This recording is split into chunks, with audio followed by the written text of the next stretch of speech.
Le nom de Jésus est au-dessus de la pauvreté. Le nom de Jésus est au-dessus de la stérilité. Le nom de Jésus est au-dessus de la maladie. Le nom de Jésus est au-dessus du manque. Le nom de Jésus est au-dessus de la tristesse. Le nom de Jésus est au-dessus de la solitude. C'est ce nom-là qui nous a été donné afin que chacun de nous, pendant son séjour terrestre, vive aussi au-dessus de tout autre nom.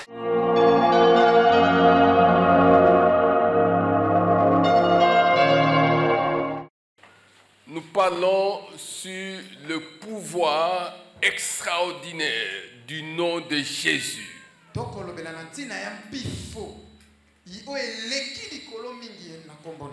Le pouvoir extraordinaire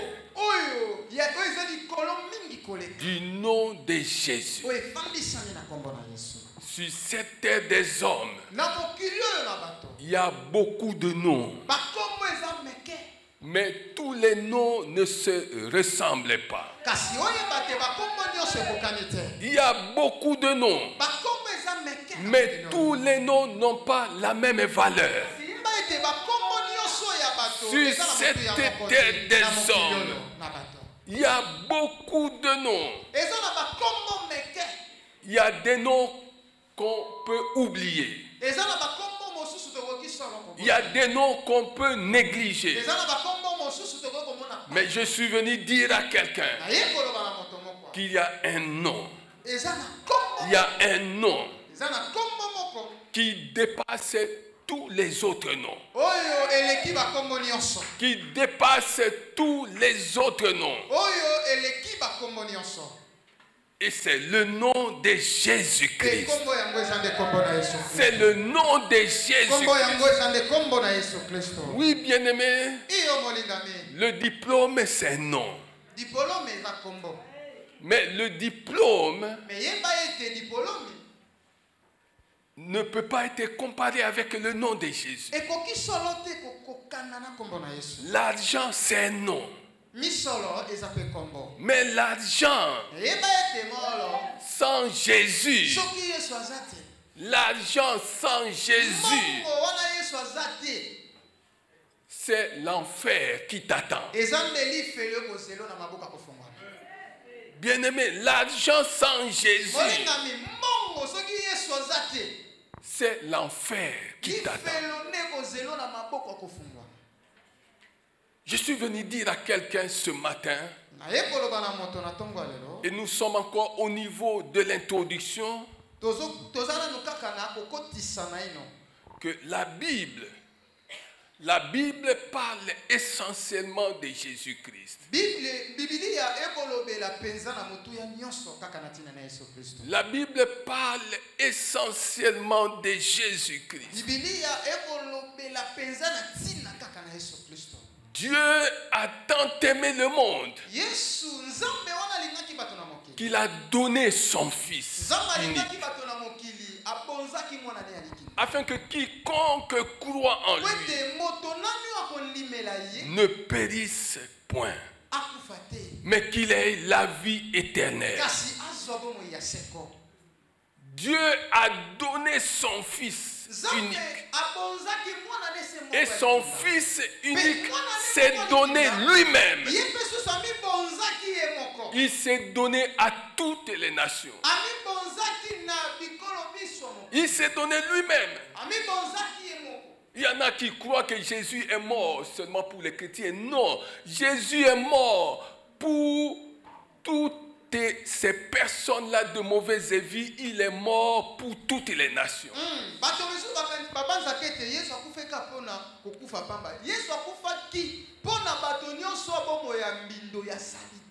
Il est mort pour les musulmans, il est mort pour les hindouistes, il est mort pour les bouddhistes, il est mort pour tout le monde.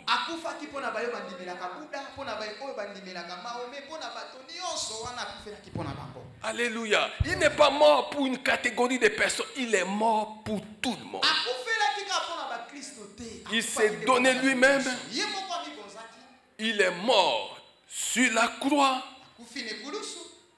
Et il a effacé nos péchés. Il a effacé nos péchés. Il a pris sur lui nos péchés. Et il s'est offert. Il s'est offert à Dieu. Il s'est offert à Dieu. Bien-aimé, ce nom-là, quelle que soit ta situation, je suis venu te dire que ce nom peut te relever de cette situation. Quelles que soient les portes fermées, ce nom ouvre les portes fermées. Ce nom ouvre ce qui est fermé. Ce nom ressuscite les morts. Ce nom ressuscite les morts. À ce que je sache, je ne connais aucun nom dans cette vie qui soit comparable à celui de Jésus. Il n'y a aucun nom comparable à celui de Jésus. Tu as besoin de ce nom, bien-aimé. Tu as besoin de ce nom. Tu n'as pas besoin d'un autre nom. Tu as besoin de ce nom. Honte à tous ceux-là qui enseignent qu'il y a des noms des anges qu'il faut invoquer, qu'il faut adorer. Non, bien-aimé.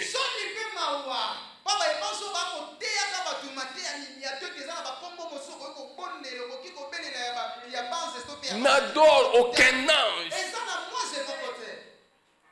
Jean a vu un ange et il a voulu l'adorer. L'ange lui a dit, ne fais pas ça. Je suis serviteur comme toi. Ne m'adore pas. Adore un seul nom. Alors comment peut-on expliquer qu'il y ait des gens qui enseignent des prières, qui donnent des prières à adresser aux anges? Bien-aimé, oublie ces choses. Et si tu as invoqué un ange, quelle que soit sa majesté, quelle que soit sa puissance, quelle que soit son intelligence, oublie-le à partir de cet enseignement.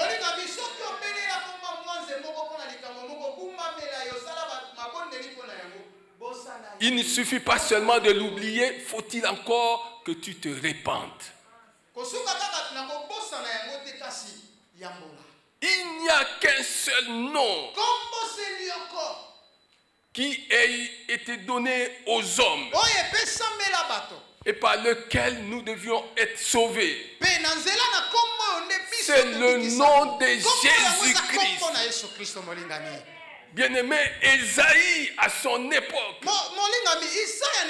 avait annoncé la venue de Jésus.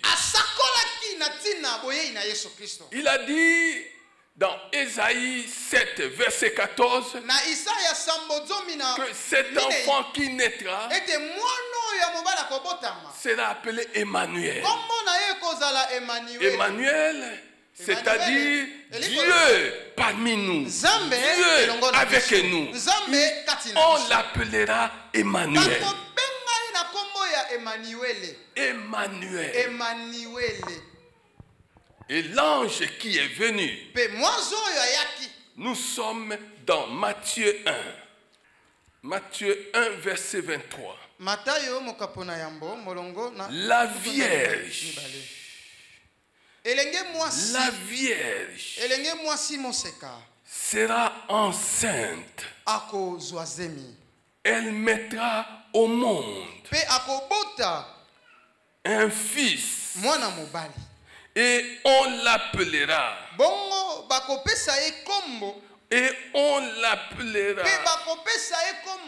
Emmanuel, ce qui signifie Dieu avec nous. Luc 1, verset 35. La Bible dit ceci. Luc 1, 35. L'ange répondit à Marie. Le Saint-Esprit viendra sur toi. Le Saint-Esprit viendra sur toi. Et la puissance du Très-Haut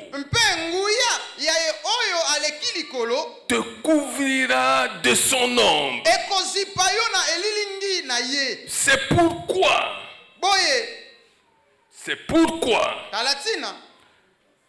cet enfant, le Saint-Enfant qui naîtra, cela sera appelé Fils de Dieu. Le Saint-Enfant qui naîtra sera appelé Fils de Dieu. Le Saint-Enfant, le second Adam, différent du premier Adam, parce que sans péché, parce que né dans la pureté.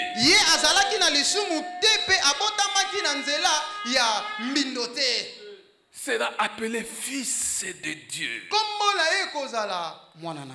Fils de Dieu. Bien-aimé, je voudrais que tu comprennes ces choses.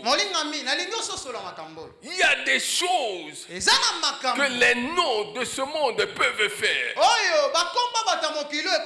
Mais les noms de ce monde sont limités. Sont limités en sagesse. Sont limités en œuvre. Sont limités en puissance.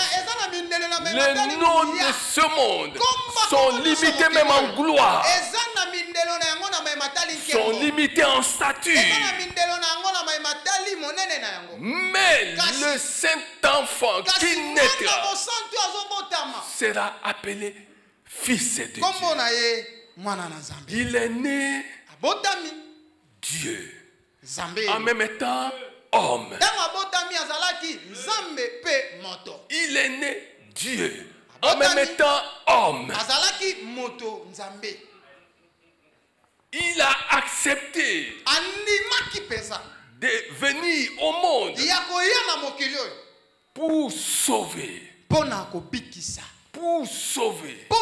Et le nom qui lui a été donné, le nom de Jésus, signifie l'Éternel sauve. Il n'est pas venu pour aider les hommes à se sauver.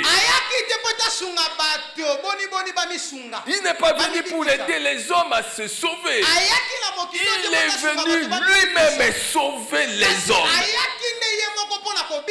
Quelle que soit ta situation, Jésus n'est pas là pour t'aider à te sauver. Il n'est pas là pour t'aider à sortir de cette situation. Il est là pour te sauver.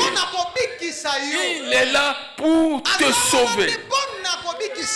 Et ces choses ne pourront jamais être vécues par chacun. Nous ne les comprendrons pas.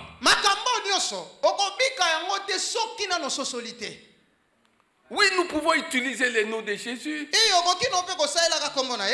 et peut-être avoir des maigres résultats.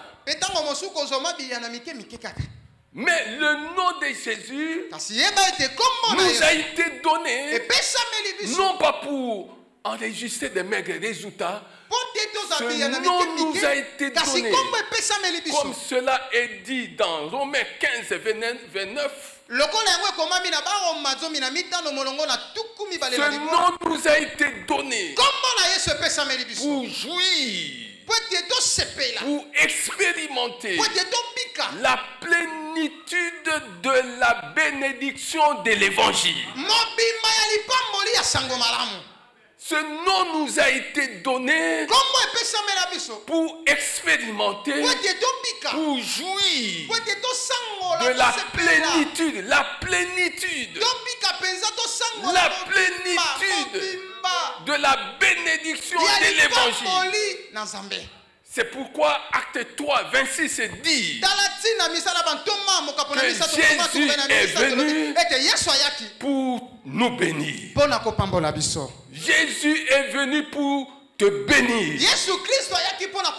Te bénir spirituellement, te bénir physiquement, te bénir matériellement, te bénir financièrement, te bénir socialement, te bénir professionnellement, te bénir sentimentalement, te bénir dans tous les domaines. Ce nom est venu pour nous sauver. Pour nous sauver. Nous sauver du péché. Nous sauver de toute mort précoce. Nous sauver de toute maladie. Nous sauver de toute malédiction. Ce nom est venu pour nous sauver de tout ce qui est contraire à la volonté de Dieu. C'est pourquoi, bien-aimé, où que tu sois, aie présent dans ton cœur, dans ton esprit, ce nom-là, le nom de Jésus. Que le nom de Jésus soit présent dans tous les domaines de ta vie. La Bible dit, c'est pourquoi Dieu l'a souverainement élevé et lui a donné le nom qui est au-dessus. Le nom qui est au-dessus. Je vous dis que quelqu'un entend ces choses. Le nom qui est au-dessus. Au-dessus de tout nom. Au-dessus de tout nom. Le nom de Jésus est au-dessus de la pauvreté. Le nom de Jésus est au-dessus de la stérilité. Le nom de Jésus est au-dessus de la maladie. Le nom de Jésus est au-dessus du manque. Le nom de Jésus est au-dessus de la tristesse. Le nom de Jésus est au-dessus de la solitude. C'est ce nom-là qui nous a été donné afin que chacun de nous, pendant son séjour terrestre, vive aussi au-dessus de tout autre nom. Oh, je parle à quelqu'un. Je suis venu te dire que tu peux vivre au-dessus de ce problème-là. Oh, je parle à quelqu'un. Tu peux vivre au-dessus de cette situation-là. Tu peux vivre au-dessus de ces racontards-là. Tu peux vivre au-dessus du mépris. Tu peux vivre au-dessus de la moquerie des gens. Parce que tu as reçu le nom qui est au-dessus de tout nom. Oh, je parle à quelqu'un. Je parle à quelqu'un. Oui, bien-aimé. Tu peux vivre au-dessus. Au-dessus de la mêlée. Au-dessus de la mêlée. Tu peux vivre, bien-aimé. Parce que tu as reçu le nom qui est au-dessus. Au-dessus de tout nom. Au-dessus de tout nom qui peut se nommer sur la terre, sous la terre, dans le ciel. Oh, comprends ces choses. Et accède à ce qui te revient. Comprends ces choses et accède à ce qui te revient. Oui, la chair est faible. Oui, la chair est faible. Mais que ton esprit soit disposé à comprendre ces vérités bibliques. Disposé à t'approprier le nom de Jésus. Oui, bien-aimé. Ce nom nous a été donné pour nous bénir, pour nous sauver, pour nous transformer, pour changer nos situations. Oui, pour nous donner la vie éternelle. C'est ce nom qui nous a été donné. Ne te prive pas, bien-aimé, du pouvoir de ce nom. Daniel, à son époque, Daniel 9, verset 4, a fait une confession en disant que c'est un nom grand et redoutable. Un nom grand et redoutable. Malachie, à son époque, Malachie 1,14, il a été dit qu'il s'agit du grand roi. Du grand roi qui n'est comparable à aucun autre monarque. Et il est redoutable. Dieu grand et redoutable a fait de nous, par l'œuvre accomplie par Jésus sur la croix, ses fils, nous sommes devenus ses fils, pour que chacun de nous comprenne qu'il peut devenir grand et redoutable. Je suis venu dire à quelqu'un que tu peux devenir grand dans tout ce que tu fais. Tu peux devenir grand. Et c'est la volonté de Dieu de te voir devenir grand dans tout ce que tu fais. Tu peux devenir redoutable. Oui, bien-aimé. Parce que tu es devenu enfant de Dieu. Tu es devenu enfant de Dieu. Non grand et redoutable. Oh, quand j'ai compris cette révélation, je me suis approprié cette révélation. J'ai dit, tout ce que je vais entreprendre sera grand. Tout ce que je vais faire sera redoutable. Il faut que les gens viennent te poser la question de savoir comment as-tu fait cela. Comment as-tu fait cela? À quel moment as-tu pensé à cela? Et tu leur diras que j'ai reçu un nom. Le nom qui est grand. Pour que moi-même je devienne grand. Le nom qui est redoutable. Pour que je sois aussi redoutable. Oh, je parle à quelqu'un. Je parle à quelqu'un. Si tu lis la Bible, bien-aimé, tu verras ces choses. Que ce soit Abraham, que ce soit Isaac, que ce soit Jacob, que ce soit Moïse, que ce soit Joseph, que ce soit David, que ce soit tous ces apôtres-là. Personne ne peut être comparé à Jésus-Christ. Personne ne peut être comparé à Jésus-Christ. Tous ces personnages de la Bible, tous ces personnages de la Bible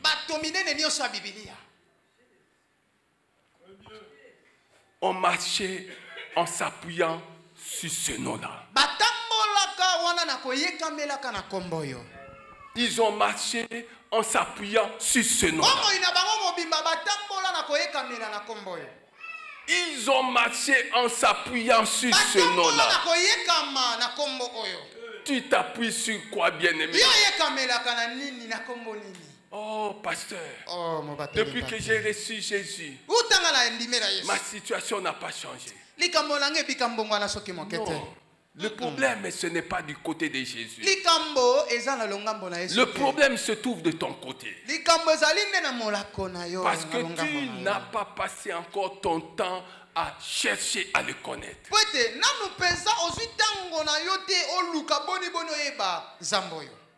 Pour connaître quelqu'un, ce n'est pas en une minute que tu vas le connaître. C'est lorsque tu restes longtemps avec la personne. Lorsque tu passes des moments entiers avec la personne. Lorsque tu parles avec la personne. C'est là que tu vas connaître la personne. Le problème du chrétien, le chrétien ne passe pas assez de temps avec Jésus. C'est pourquoi le chrétien a des résultats maigres.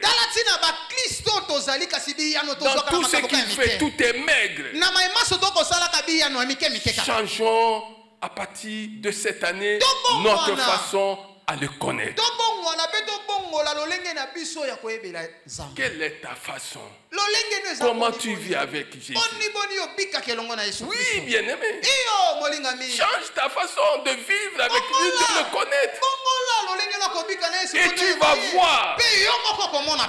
Tu vas voir comment ce nom va agir dans ta vie, dans tous les domaines de ta vie.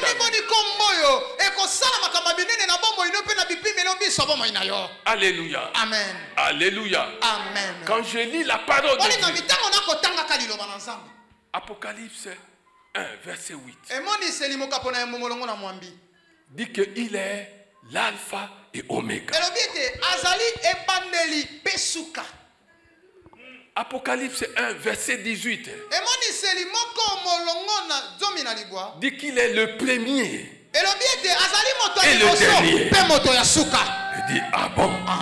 Le premier et le dernier. Quand tu lis, bien-aimé, Jean 15, verset 1, tu découvres qu'il est la vie véritable, la véritable vie. La véritable vie.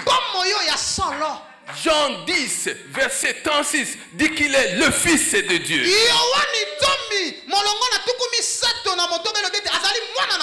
Il est le Fils de Dieu. Bien-aimé. Est-ce que tu comprends ça? Jean 11, 25, dit qu'il est la résurrection et la vie. La résurrection et la vie. Jean 10, verset 7 dit qu'il est la porte. Il est la porte par laquelle chacun de nous, s'il veut être grand et redoutable, doit passer. Oui, bien-aimé. Lisons bien la parole de Dieu et comprenons ce qu'il dit à son sujet. Il dit dans Jean 9, verset 5 qu'il est la lumière. La lumière. La lumière. Oh, un domaine de ta vie est-il plongé dans les ténèbres? Je suis venu t'annoncer celui qui est la lumière. Ce n'est pas la fausse lumière qui est communiquée par les enfants du diable, mais la vraie lumière qui donne la vie.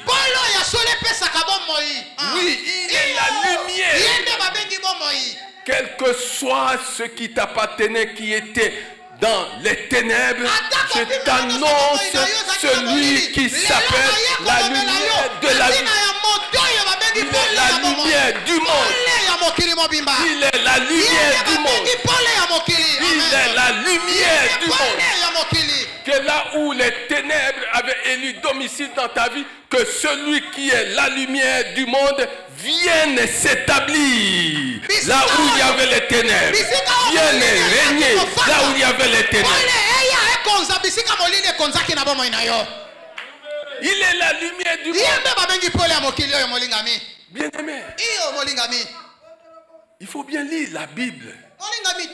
Quand nous lisons la Bible, nous découvrons dans Jean 8, 58 qu'il est l'Éternel. Il est l'Éternel. Abraham ne pouvait pas dire cela. Il ne pouvait pas dire qu'il est l'Éternel. Isaac ne pouvait pas dire qu'il est l'Éternel.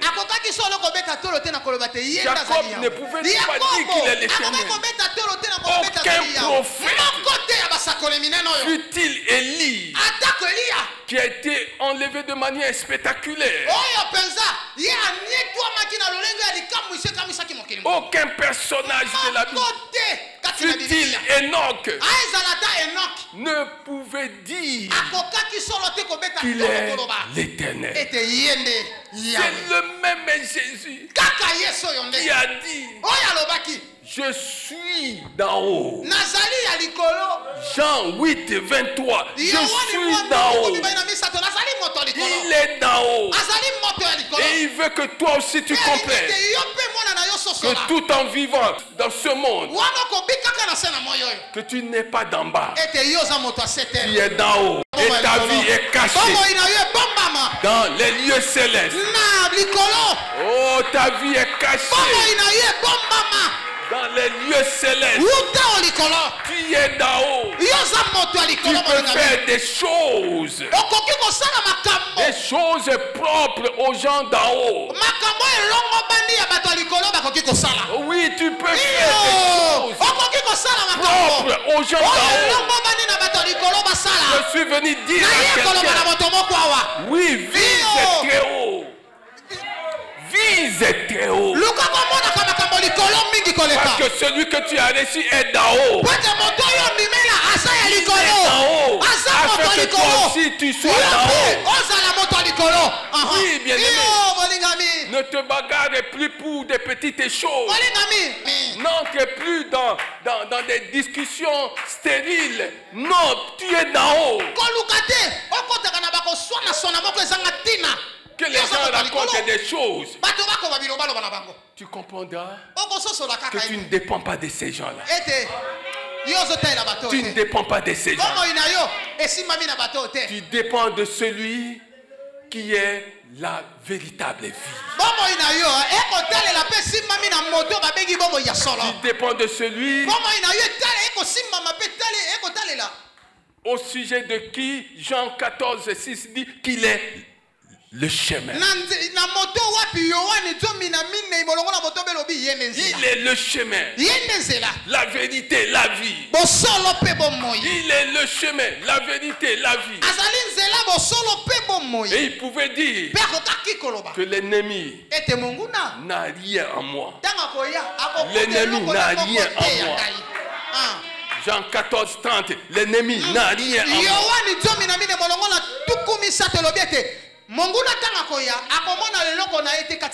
L'ennemi n'a rien en moi. L'ennemi n'a rien en moi. Et Jésus veut que chacun de nous dise: l'ennemi n'a rien de lui en toi.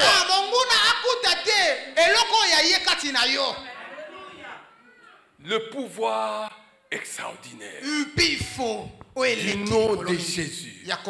Tout celui qui est devenu chrétien a reçu ce pouvoir. Ce n'est pas une mesure de ce pouvoir. Entreprends à partir d'aujourd'hui des choses extraordinaires. Quand tu seras béni, que ta bénédiction soit extraordinaire. Quand tu seras élevé, que ton élévation soit extraordinaire. Quand tu seras délivré, que ta délivrance soit extraordinaire. Quand tu seras guéri, que ta guérison soit extraordinaire. Quand tu sortiras de cette situation, que la façon dont tu sortiras de cette situation soit extraordinaire. Oh, je parle à quelqu'un de tout ce qui t'appartient. Même quand tu donnes, Même quand tu donneras des choses, oui, que ta générosité soit extraordinaire. Extraordinaire. Que les gens se demandent, est-ce qu'il s'est trompé? Est-ce qu'elle s'est trompée? Oui, je connais quelqu'un qui a reçu une enveloppe de la part d'une autre personne qui avait décidé de le bénir. Et la personne arrive, quand elle ouvre l'enveloppe, oui, ça dépassait tout entendement. C'était au-delà de ses attentes. Oui, ce qu'elle avait reçu était extraordinaire. Et elle a pris son téléphone pour appeler celui qui lui avait donné cette enveloppe-là. Est-ce que l'enveloppe que vous m'avez donnée m'était destinée à moi ou à quelqu'un d'autre? Est-ce que vous avez bien compté ou vous vous êtes trompé? Et la personne va lui dire, je sais compter. Je sais compter. Je sais compter. Et je ne me suis pas trompé. Bien-aimé, apprends cette année à donner des choses extraordinaires. Apprends cette année à donner des choses extraordinaires. Et Dieu va t'élever à un niveau, à une dimension extraordinaire.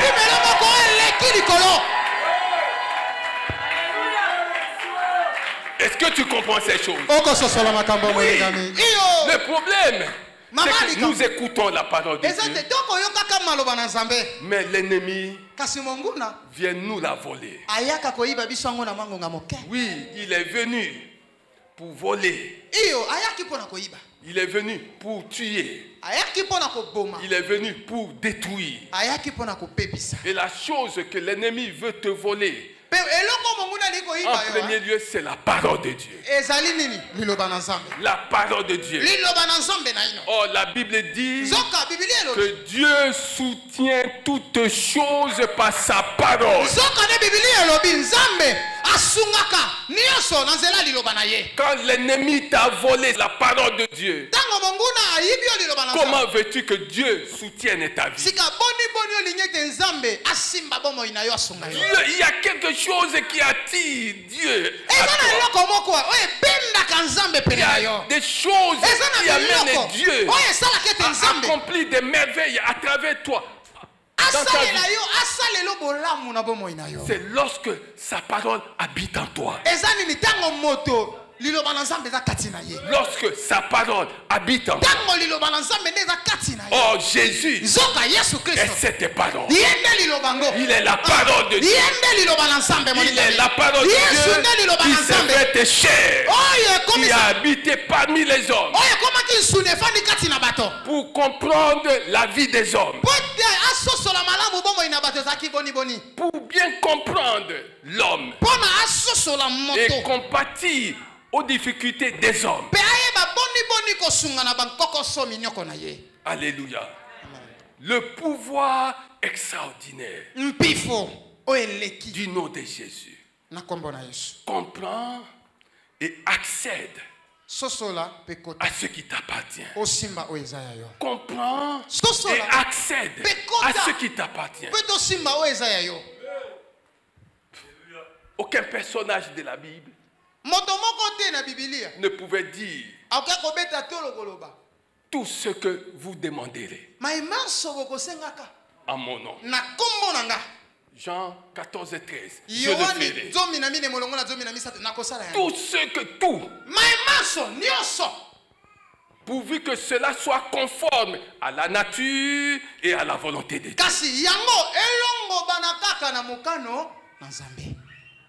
Pourvu que cela soit conforme à la nature, au caractère et à la volonté de Dieu.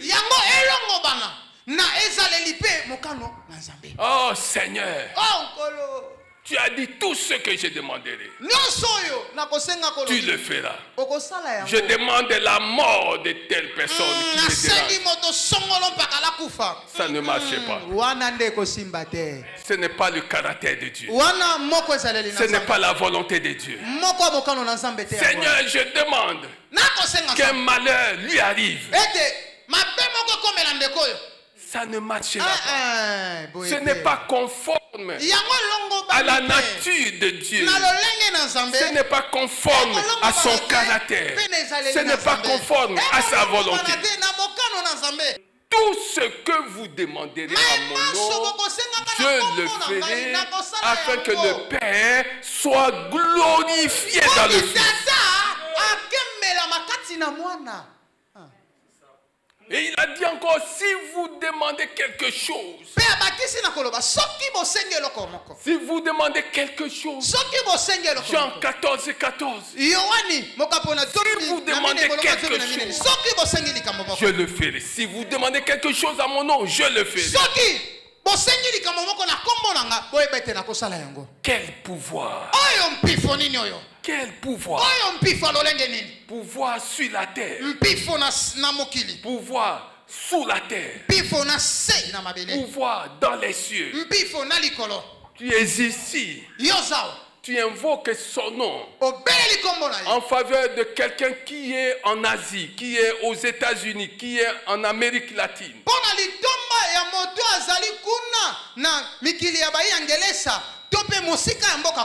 La distance qui te sépare de cette personne ne peut en aucun cas être un obstacle à la majesté de son nom, à la puissance de son nom, à la splendeur de son nom.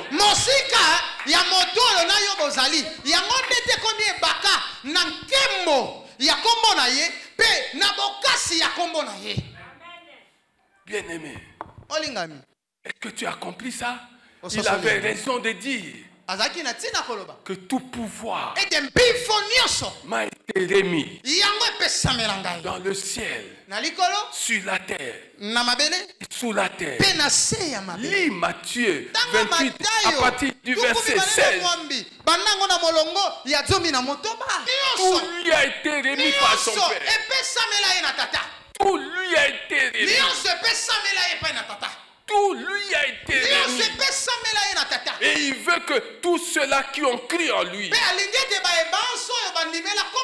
comprennent que tout leur a été aussi remis. Oui, nous pouvons vivre dans la plénitude de Dieu. C'est comme ça que Paul, dans Romains 15, 29, il pouvait dire que je dois passer chez vous pour vous communiquer quelques dons. Parce que je viendrai avec la plénitude de la bénédiction de l'évangile.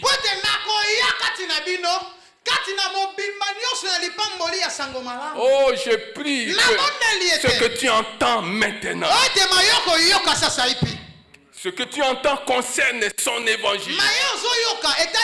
Je prie que Dieu t'accorde la grâce de recevoir la plénitude de la bénédiction dans tous les domaines de ta vie.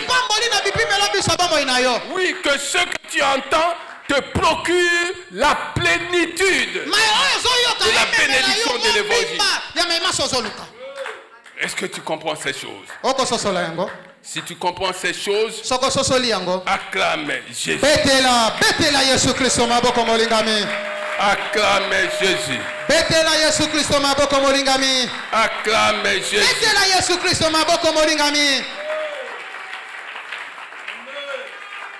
Alléluia. Allons dans Éphésiens. Nous allons lire. Peut-être que nous n'aurons pas le temps d'aller jusqu'au verset 13. Mais nous y reviendrons prochainement. Éphésiens 1. Verset 3.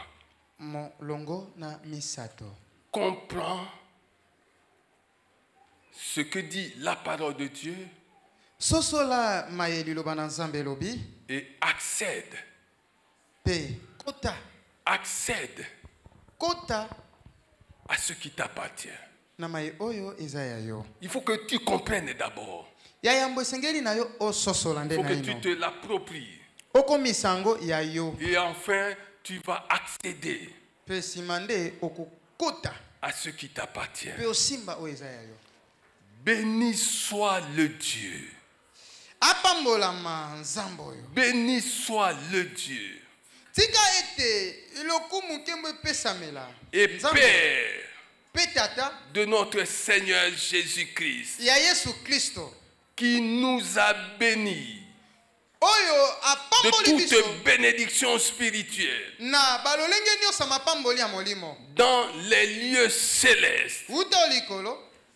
En qui? En Christ. Béni soit le Dieu, notre Père, qui nous a bénis de toute bénédiction spirituelle dans les lieux célestes. Comment quelqu'un qui est réellement béni spirituellement passerait-il son temps à envier celui qui est béni seulement matériellement?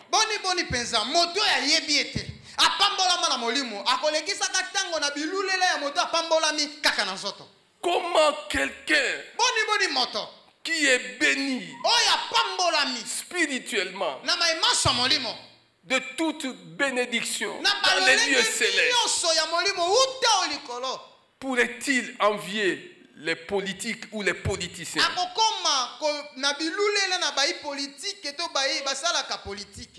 Je ne comprends pas ça. Quand je lis la Bible, je vois tout ce que Dieu a élevé en politique. Passer leur temps à chercher ceux qui étaient bénis spirituellement.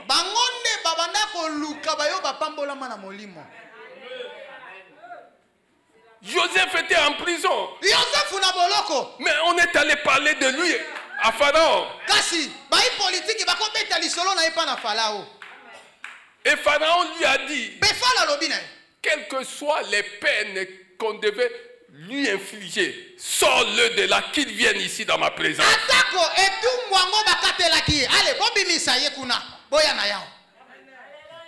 Qui avait cherché qui?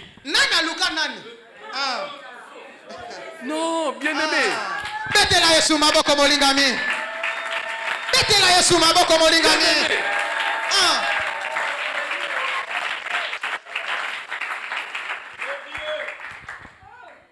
Bien-aimé. C'est comme un musicien du monde avait dit, je ne sais pas le dire, je vais paraphraser ce qu'il avait dit.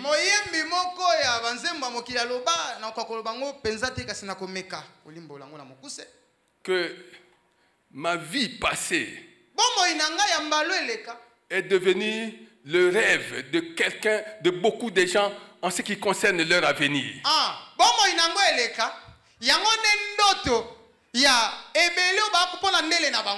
Ce que moi j'ai fait hier, beaucoup de gens, en dépit du fait qu'ils sont dans l'évangile, rêvent de le faire aujourd'hui ou demain.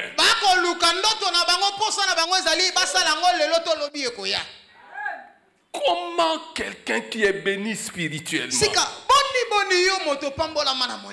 peut-il envier quelqu'un qui est béni seulement politiquement? Le spirituel produit le politique. Le spirituel peut défaire même un pouvoir. Peut défaire. Ah oui. Non. Ça, ce sont des choses. C'est pourquoi je te dis, comprends bien et accède. À ce qui te revient. Pharaon a demandé qu'on le cherche.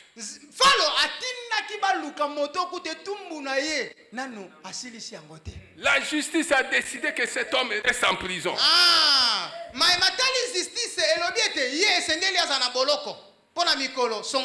Mais Pharaon, qui avait tout le pouvoir, sans avoir tout le pouvoir, quelqu'un, quelle que soit son élévation, s'il n'a pas le spirituel, s'il n'a pas Jésus, il n'a pas tout le pouvoir. Il n'a pas tout. Il dit, cherchez-moi ce garçon-là. Certainement qu'un conseiller lui a dit, mais il n'a pas encore purgé sa peine.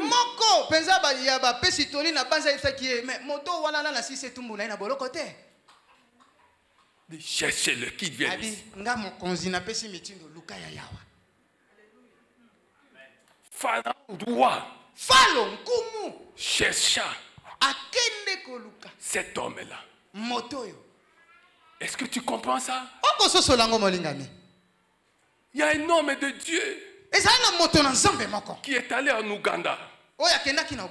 Et le numéro 1, le citoyen de ce pays-là, demanda à le rencontrer. Il dit à son protocole, je vais apprécier ça, mais d'abord le travail pour lequel je suis venu ici.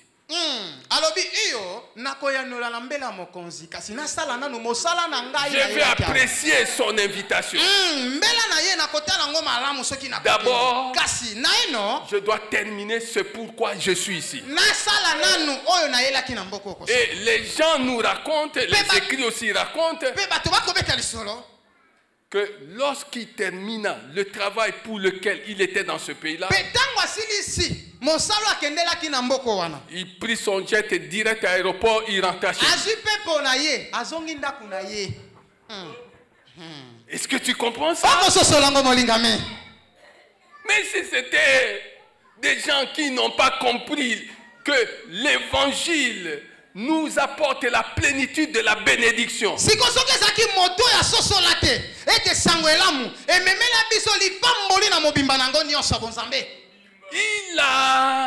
Il a refusé. Parce que il a dit que ce n'était pas conforme à la volonté de Dieu. Dieu ne lui avait pas demandé de le rencontrer. Que dit des gens qui se battent après avoir rencontré un monarque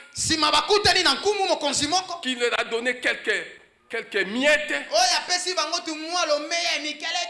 Des miettes.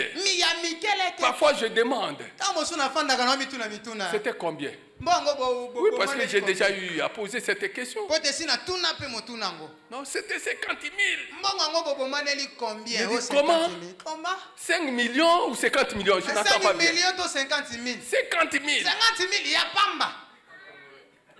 Je dis, il y a un problème.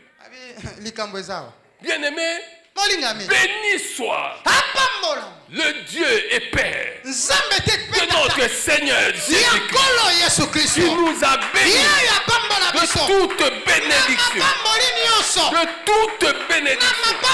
dans les lieux célestes. Les gens te regardent, ils voient que tu n'as rien. N'accepte pas ce qu'ils disent à ton sujet. Dis, tu n'as rien. Qu'est-ce qui te dit que je n'ai rien? Dis-lui, Ephésiens 1:3, dis, béni soit le Dieu et Père de notre Seigneur Jésus, qui m'a béni. Quand Dieu te bénit, il te bénit, et sa bénédiction n'est suivie d'aucun chagrin. Quand Dieu te bénit, c'est pour que tu dormes tranquille. Quand Dieu te bénit, lui-même va te garder. Quand Dieu te bénit, c'est pour que tu le glorifies. Est-ce que tu comprends? Le spirituel donne naissance, produit, enfante ce qui est terrestre. Est-ce que tu comprends? Amen. Béni soit Dieu qui nous a bénis. La Bible dit pas de quelques bénédictions. De toutes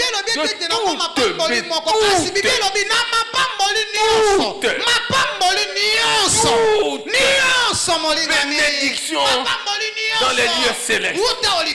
C'est-à-dire les lieux célestes ici, c'est-à-dire jusqu'à la vie éternelle. Alléluia. Amen. Le pouvoir du nom de Jésus nous permet, ça c'est le premier point, d'accéder à la plénitude de sa bénédiction. Le pouvoir du nom de Jésus nous permet d'accéder à la plénitude de sa bénédiction. Tu seras béni, même si les gens ne le voient pas encore. Il faut que toi-même tu le vois. Il faut que tu le vois toi-même. Il faut que tu le confesses toi-même. Il faut que tu considères que tu as été béni. Et tu as été béni de sa plénitude. Le pouvoir du nom de Jésus nous permet d'accéder à la plénitude de sa bénédiction.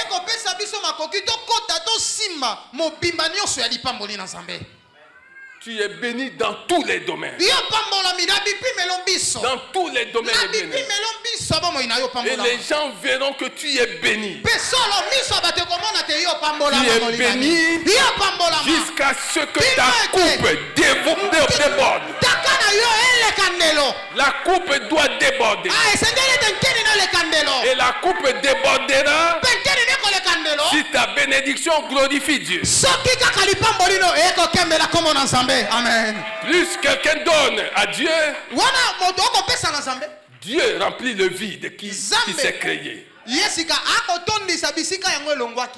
Non, Dieu ne peut pas te bénir si tu es plein. Si tu es rempli, il faut que celui qui est rempli se vide. Comme ça, Dieu vient remplir le vase. Et le vase va déborder. Et quand ça déborde, on rentre vers Dieu, on bénit. Et Dieu remplit. Ça, c'est notre vie sur cette terre.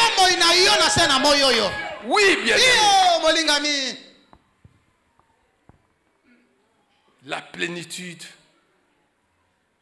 produite par le pouvoir du nom de Jésus.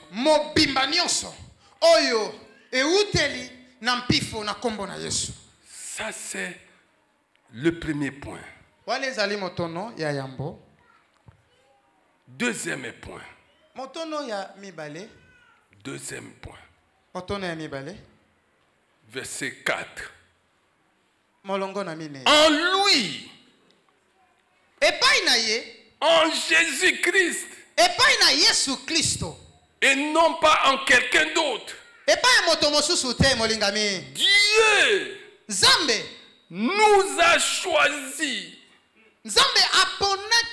avant la création du monde pour que nous soyons saints et sans défaut devant lui.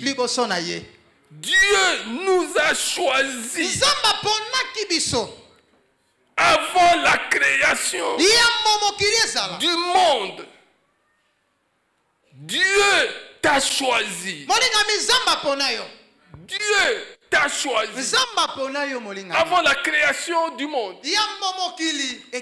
Les gens peuvent te critiquer, même si on te le rapportait. Dis-leur que ce n'est pas eux qui m'ont choisi. C'est Dieu qui m'a choisi. Si c'est Dieu qui me critique, je comprends. Si c'est Dieu qui me critique, je comprends. Pourquoi dois-tu passer ton temps à gérer les critiques des uns et des autres?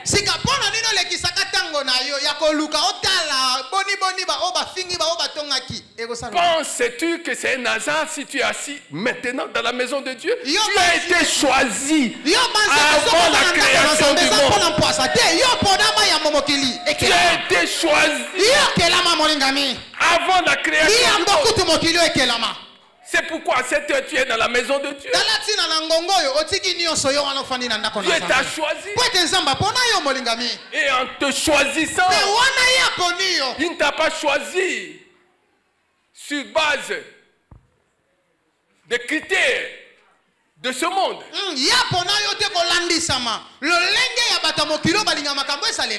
Dieu t'a choisi. Que tu aies étudié, que tu n'aies pas étudié, Dieu t'a choisi. Que tu sois né d'une famille pauvre, Dieu t'a choisi.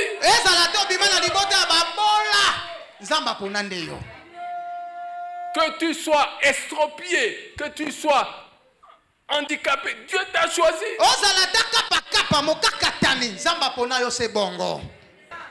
À l'époque, il y avait plusieurs estropiés. À l'époque de David. Mais David chercha un certain Mephibosheth. Il chercha un certain Mephibosheth. Il n'avait pas cherché tout le monde. Il le mit à sa table. Et cet homme a mangé avec David, à la table de David.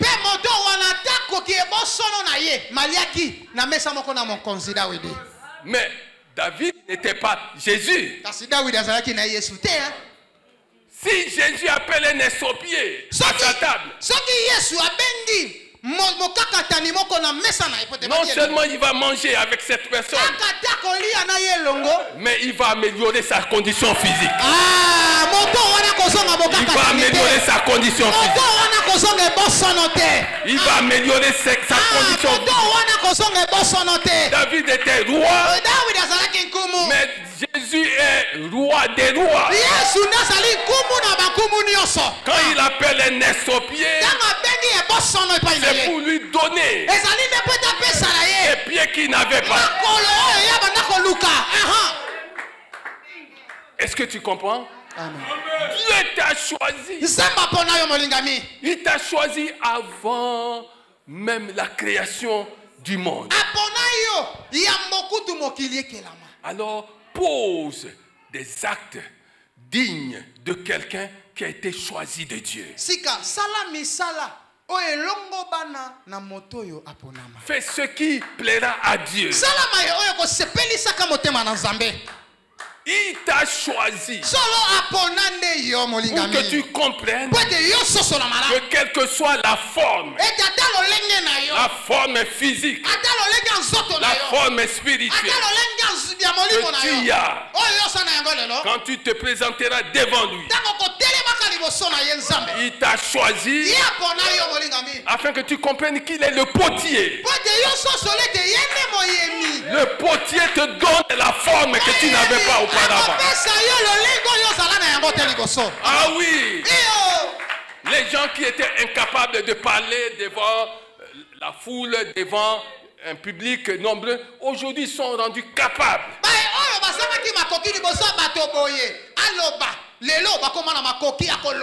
Parce que le potier est passé par là.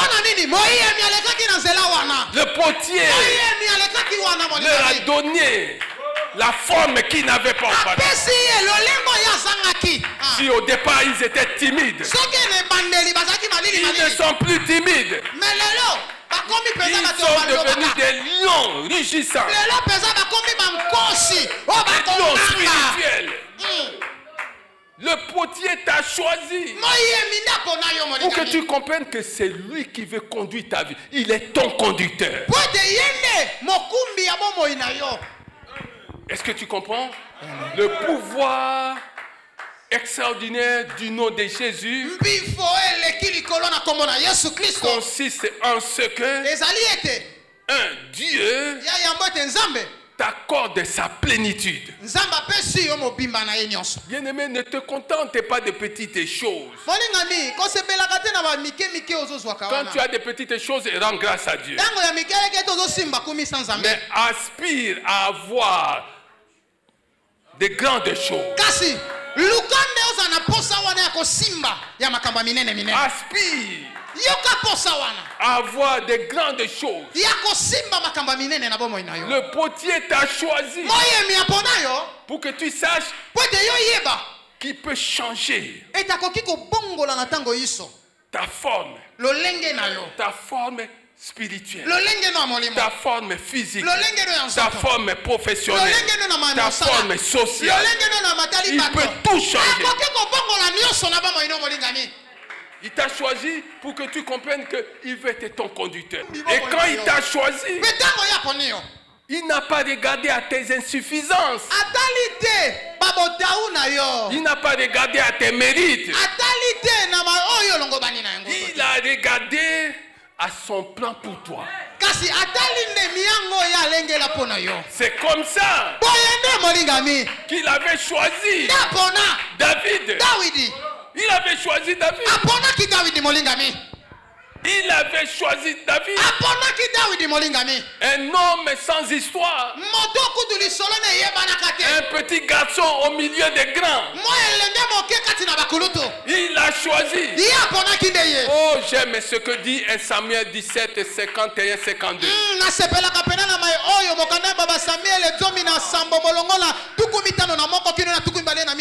Bien-aimé, est-ce que tu sais que David était sans épée? Sans épée. Mais la Bible dit qu'il mit sa main dans le fourreau de Goliath. Il prit l'épée de Goliath. Il prit l'épée de Goliath. Et c'est avec cette épée de Goliath qu'il lui coupa la tête.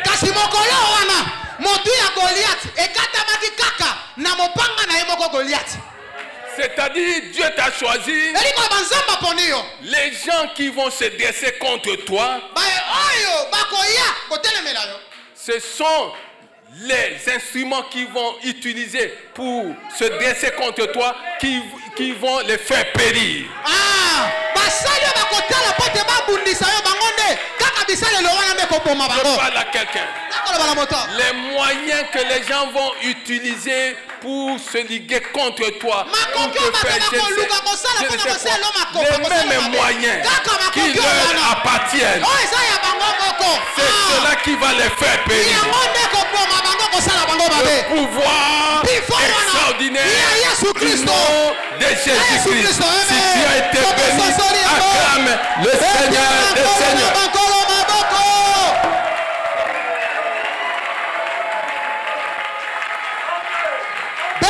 Yesu Kristo